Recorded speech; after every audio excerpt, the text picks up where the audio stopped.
ఆంధ్రప్రదేశ్‌లో ప్రస్తుతం ఏం నడుస్తోంది అంటే, అధికార కూటమికి సంబంధించిన వాళ్ళు, వాళ్ళ సోషల్ మీడియా, వాళ్ళ పత్రికలు, టీవీ ఛానల్‌లు, అటు వాళ్ళు ద్వేషించి, వ్యతిరేకించే వాళ్ళ మీద ఏ స్థాయి వ్యాఖ్యలైనా జేస్తారు.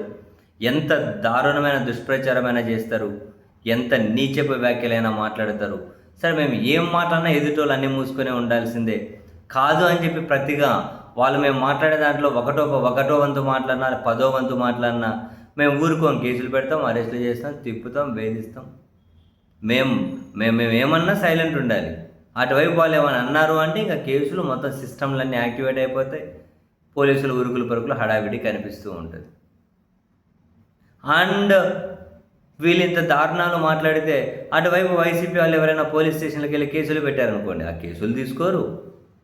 తీసుకున్న అవేమి ఫిర్యాదులు తీసుకునే ఎఫ్ఐఆర్‌లు గనకవు. అయినా అదేమో ఒక అడుగు ముందుకెళ్ళదు, ఏమీ కాదు. ఎలాగుంటే అలాగే ఉండిపోతాయి. కొన్ని దగ్గర ఫిర్యాదులు కూడా తీసుకోరు.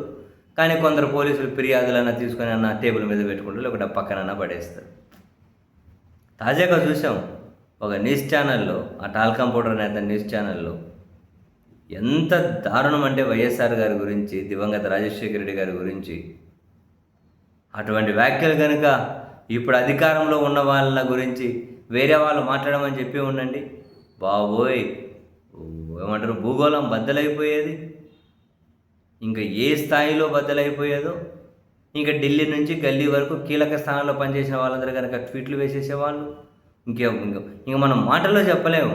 వాళ్ళ హడావిడి, కేసులు, అరెస్టులు, ఇంకా పెద్ద పెద్ద బ్రేకింగ్ న్యూస్లు ఏం జరిగిపోయేదో. అటువంటి వ్యాఖ్యలు ఇప్పుడు అధికారంలో ఉన్న వాళ్ళ గురించి ఎవరి గురించి అయినా మాట్లాడమనండి.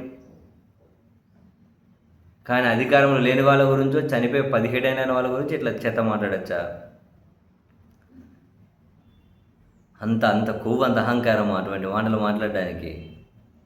దీని మీద వైఎస్ఆర్ కాంగ్రెస్ పార్టీ కూడా పోలీస్ స్టేషన్‌లకి వెళ్ళి ఫిర్యాదు చేస్తుంది.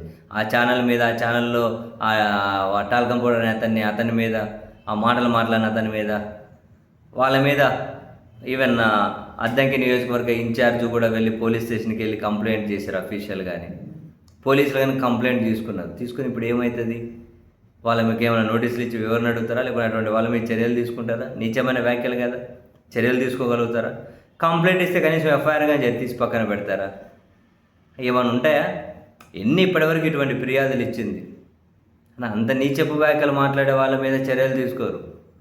ఏదన్నా కనుక పొలిటికల్ కమెంట్ ఏదైనా చేశారనుకోండి, జనరల్గా అటువంటి వాటి మీద కేసులు, పెద్ద పెద్ద ఉపదేశాలు, అటువంటి వాటి మీద ఇంక ఎక్కడ లేని సానుభూతి పొందే ప్రయత్నాలు చేస్తారు కొందరు. నన్ను ఇట్లన్నారు, నన్ను అట్లన్నారు, పొలిటికల్ కమెంట్ చేస్తేనే. ఇప్పుడు చనిపోయిన వ్యక్తి మీద ఇంత నీచమైన వ్యాఖ్యలు చేస్తే ఎవరు ప్రభుత్వం స్పందించదా? ఇటువంటి వాళ్ళ మీద చర్యలు ఉండవా? అట్లా మాట్లాడచ్చా? ఎంత అధికారంలో 2 రాష్ట్రాల్లో మనోళ్ళే ఉన్నారనుకుని ఇంత బరితెగింప? ఇంత నీచం అనిపిస్తాయి వ్యాఖ్యలు.